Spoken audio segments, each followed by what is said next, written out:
Michael, floor is yours, man. All right. Go ahead. Well, everybody, thank you. Welcome to the March 16th, 2018 edition of Microsoft Azure Power Lunch. Today we're going to talk about DevOps for any developer and platform with VSTS. And primarily, what I want to talk about is I want to extend some of the discussions that Suraj did earlier in January around DevOps projects, and just talk about some of the extensibility points within VSTS. Our session agenda, let me click through here,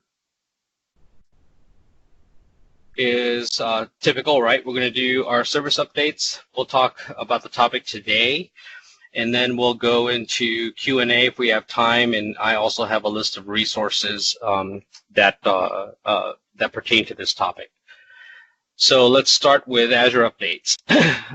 These were the recent Azure updates as of maybe Wednesday of this week.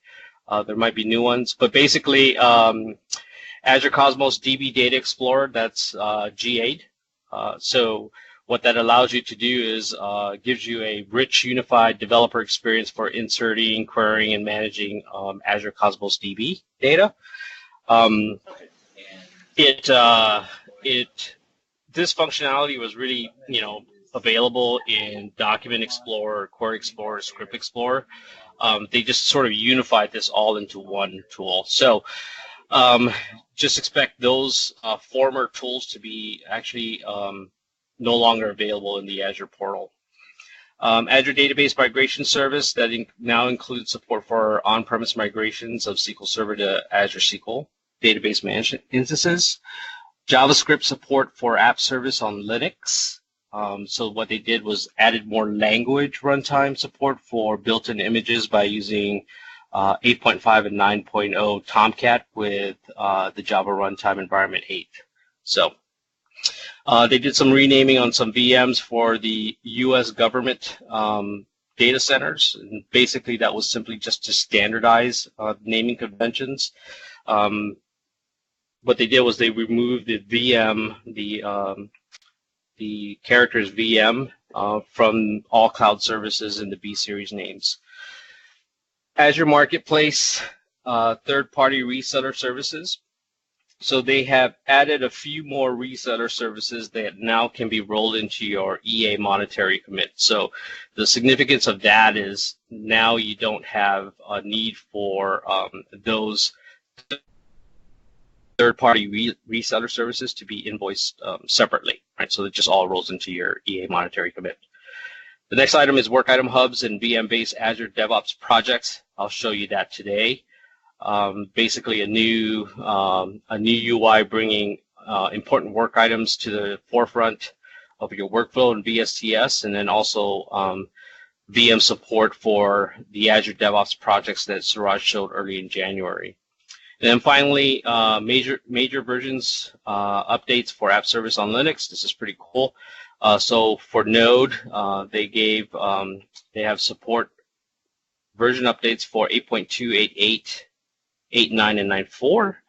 And then for PHP, they added 7.2. A little on the top right corner, there's links to the Azure blog, Azure updates, which is where all this information pretty much comes from, and then also the Azure roadmap, so you can see what the teams are planning in the near future.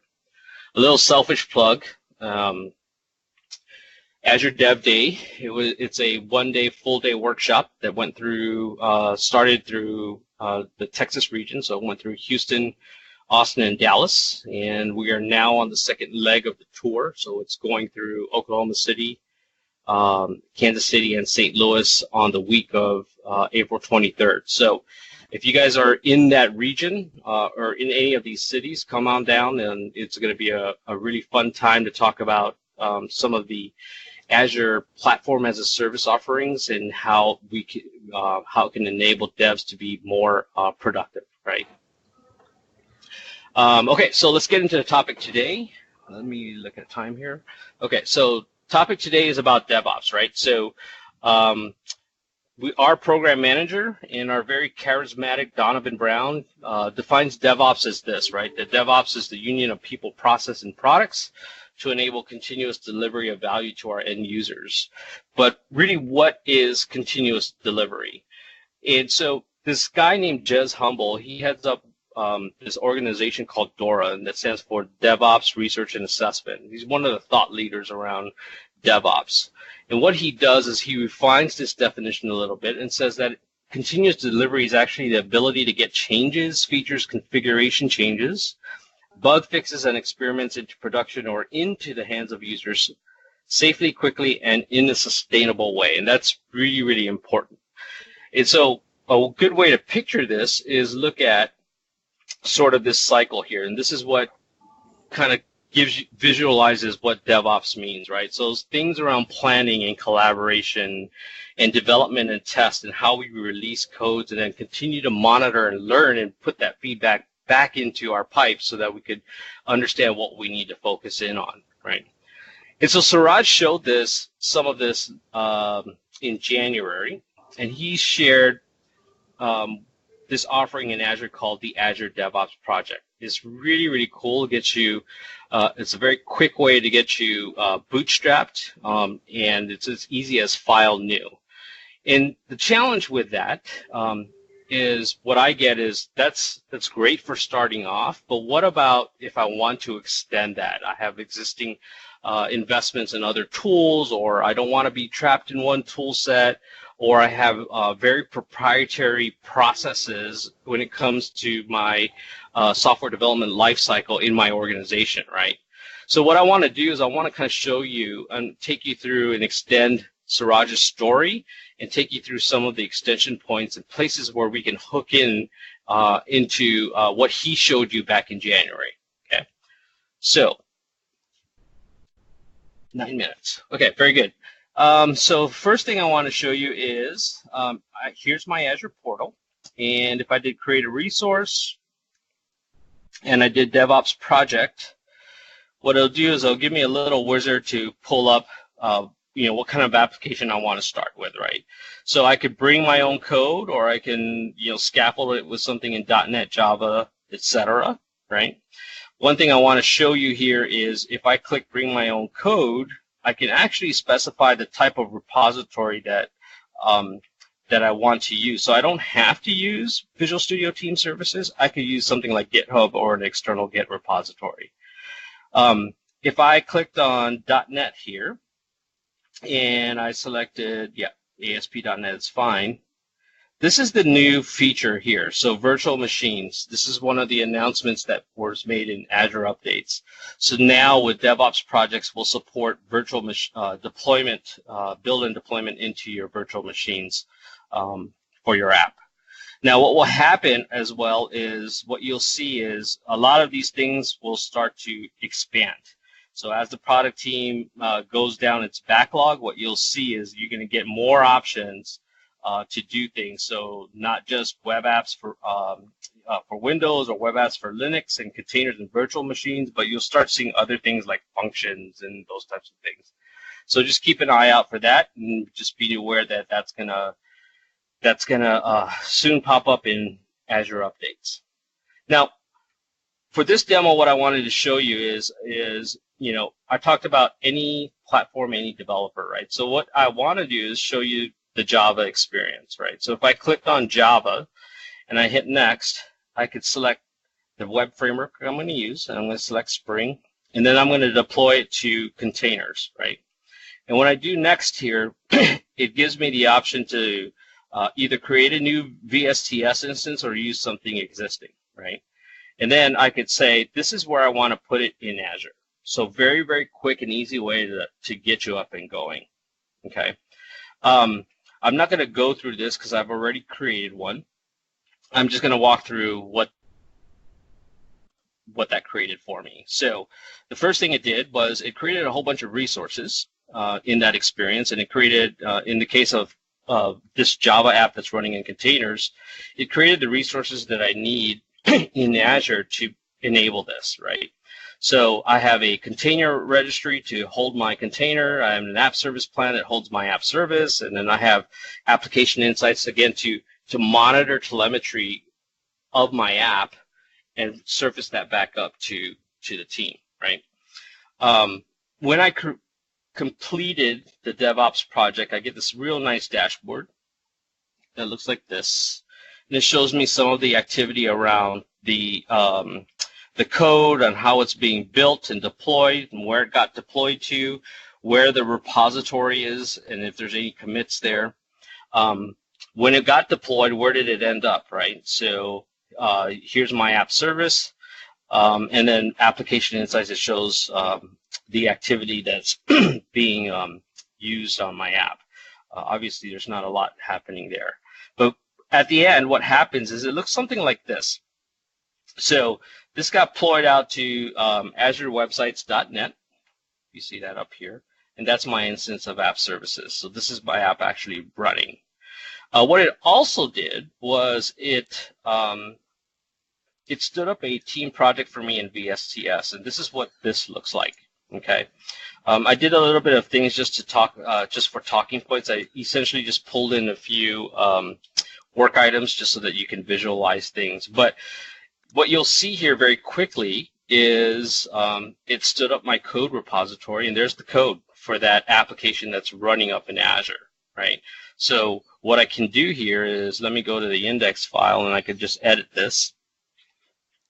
Did I do edit? Yep. And then I'm going to say, hello,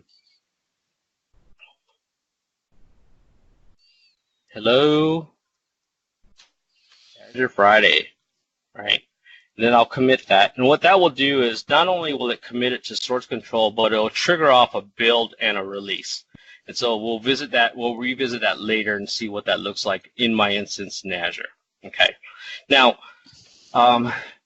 what's important to know is DevOps is more than CI/CD, right? It's also about, you know, how we're doing planning and collaboration. So if I go to the work hub here, I already pumped in a few work items. This is a new feature in VSTS, by the way. This is all the work items that are assigned to me, and so it sort of brings to the forefront things that are important to me. But what I really want to show you here, and this is not new, is the backlogs, right? So you get these nice boards to kind of progress through your stories in this case here, and I could say I want to move this from new to active to resolved, etc., and then finally close it, right? So I have these tools that are available to me. What's also cool is if I went to, let me see here. Yeah, I think I'll go here. If I went to, sorry about that. If I went to service hooks and I did create a subscription, this is an extensibility point here in VSTS. So there are some connectors and integration points here that I can leverage. So when I'm doing work in VSTS, I can connect to some of these systems to actually that my teams can use. For example, Campfire, you guys use that for team collaboration, or HipChat, or Jenkins. This is, I'll revisit this in a bit, but Jenkins, if you don't want VSTS to do your builds, Jenkins can do that all for you, right? And then Microsoft Teams or Slack, you know, I work in the community. I do some community work as well, and they prefer Slack channels. We use VSTS, and every time something happens interesting in VSTS, it gets posted to our Slack channel. So it improves that planning and that collaboration story, if you will, when you're in the DevOps cycle. Okay, does that make sense? Let me. I'm asking a question, but I'm not going to give you a chance to answer. Let me go back here real quick to work, and let me kind of show you an example of that integration. So if I pop this over here, so here is my VSTS is on the right, and then I'm hooked up to my Teams instance, right? So if I went to my Azure Power Lunch team, what I did was I actually pulled in the board. So a lot of my teams aren't, you know, maybe they don't want to work in VSTS, right? You know, they don't do code. They probably do BA stuff, or they do program management stuff. So they like to collaborate in a tool like Teams. What's cool here is you see the exact same board in your Teams interface as you would see in VSTS. And so for those users that like to use Teams, they can go into Teams and actually start moving things around, and you'll see on the right side that that actually happens in live time, right? So collaboration is really, really tight between these two pieces, and it works by the other way as well. So if I move it in VSTS, you'll see it pop over in Teams too. Does that make sense? Okay, so let's transition over to code, right? So I did a code check-in, and the expectation is that thing's firing, it's building, and it's going to deploy.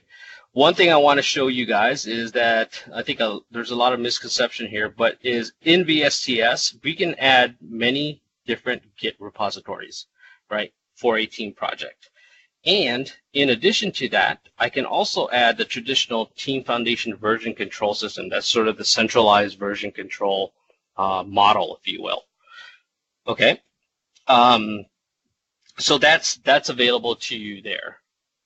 Now note, this is a Java application, right? So if I went into build, I could use something like Jenkins if I wanted to build this.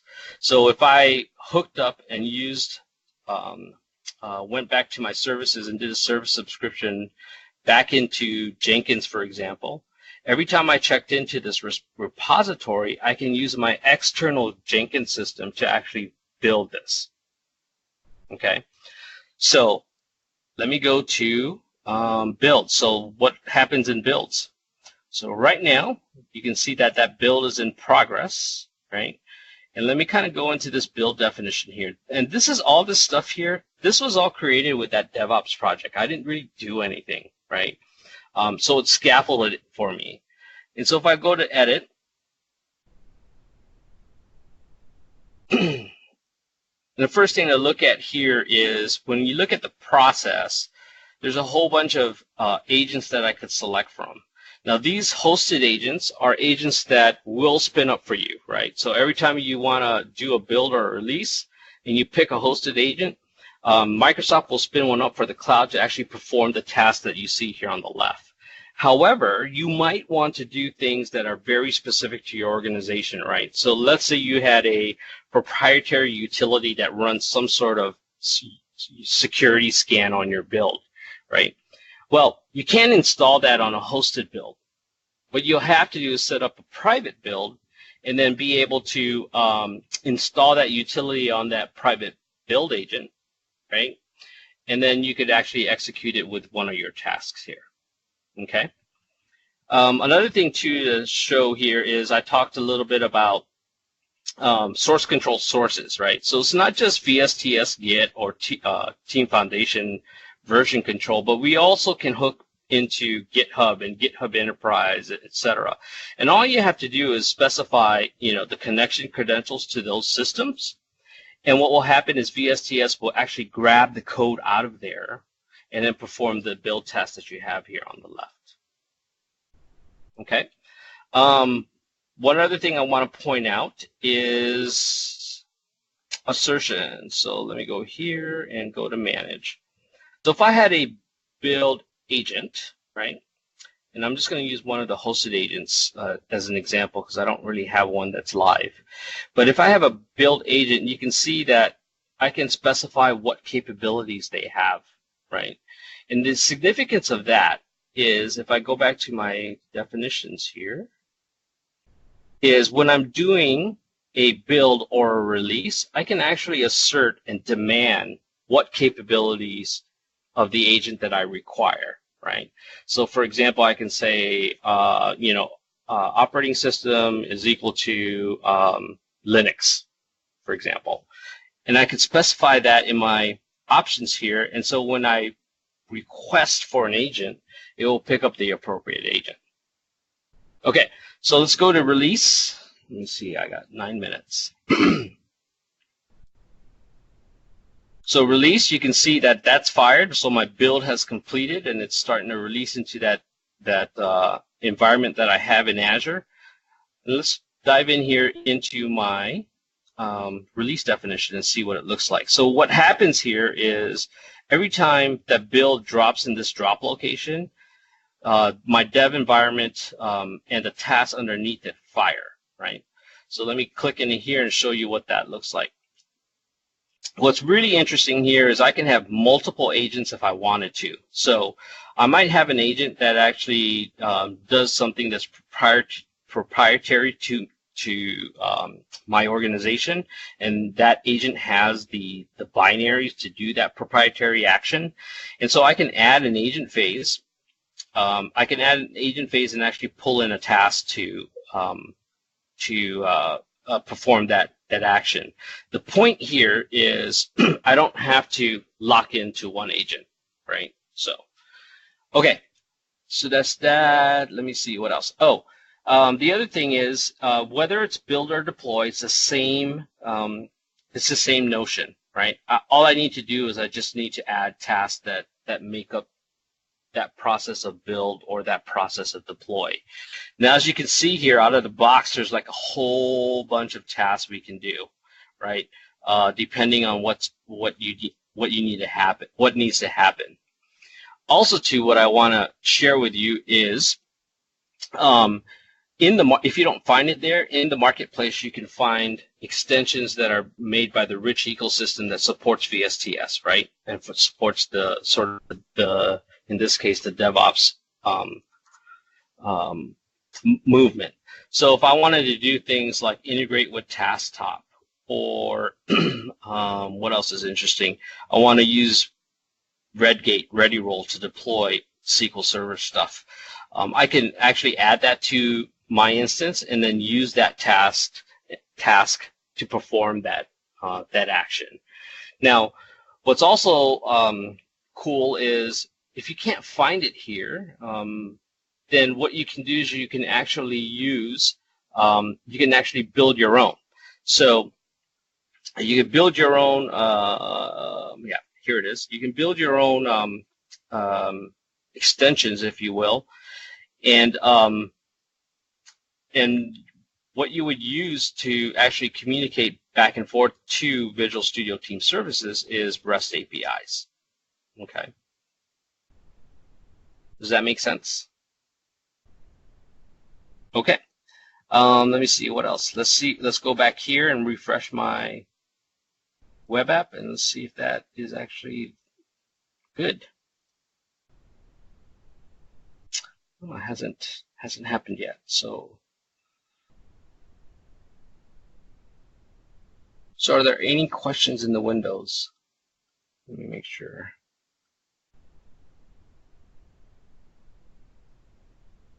Okay.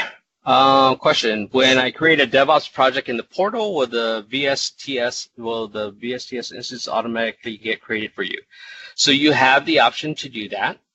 It can create an account for you, and it's a free account, or you can use something that's existing. Okay. Is there a way I can maintain different environments, dev, test, or prod associated to a single DevOps project? Okay, so what that is asking is when I spin up an Azure DevOps project, and you can chime in here, Ganesh, over the mic if you wanted to just add color. But what I'm understanding here is when I create a Azure DevOps project, right? Will it spin up dev, test, and prod environments? So the answer is no, not off the initial create. What it does is it creates a let me go back here. It creates this dev environment, right? But in VSTS, it's easy to replicate this environment if I wanted to. So if I wanted to copy that environment, and there it is. So I can call that test, right? And then I'd probably go in here and change the task to deploy to the right, the right web app, right? The right app service name. So it would say something like DevOps containers -stage or test or whatever I called it.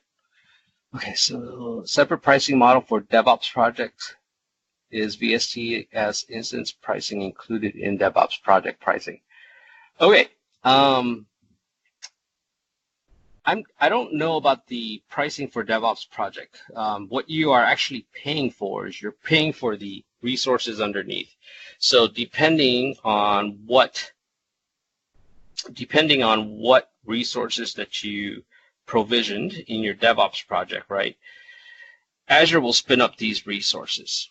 And these are the resources that you'll be paying for. But the DevOps project itself is really just a container that has nothing, right? So VSTS instance pricing included in, so VSTS is actually free, up to 5 users, right?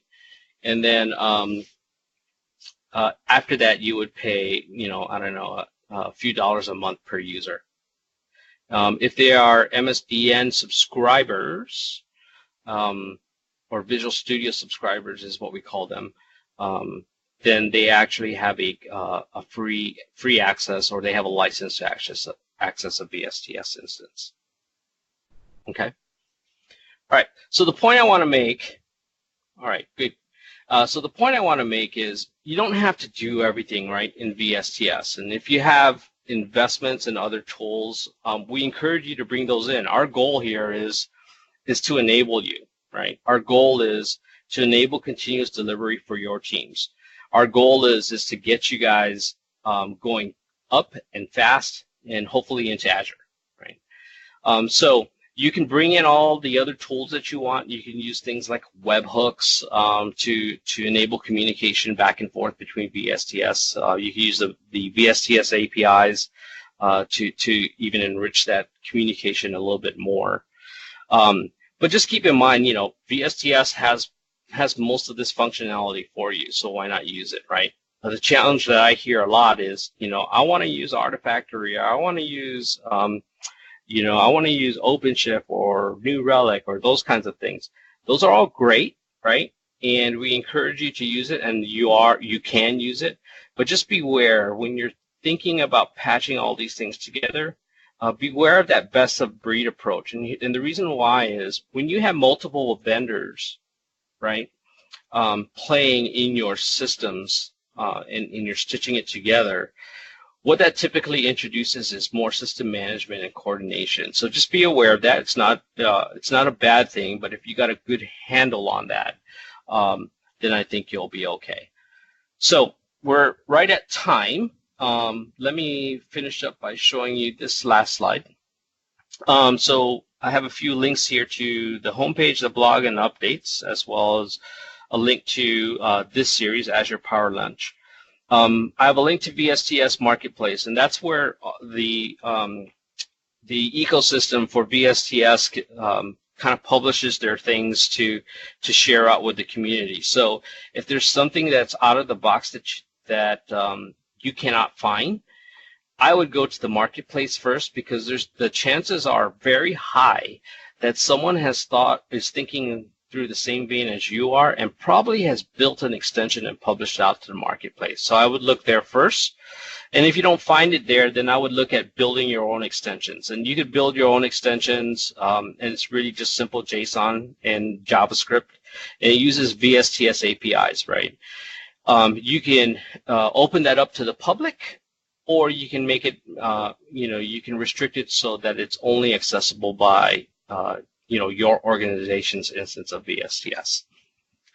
So with that, we're at time, and I'm so proud that I hit 11:30 right on the dot because I got to jump to another meeting. But is there any other questions in the window that I could briefly answer? Thanks, Michael. Okay. Very useful session. Thank you. All right. Well, thanks, everyone, and everybody have a great weekend. Thank you. Bye-bye. Bye-bye.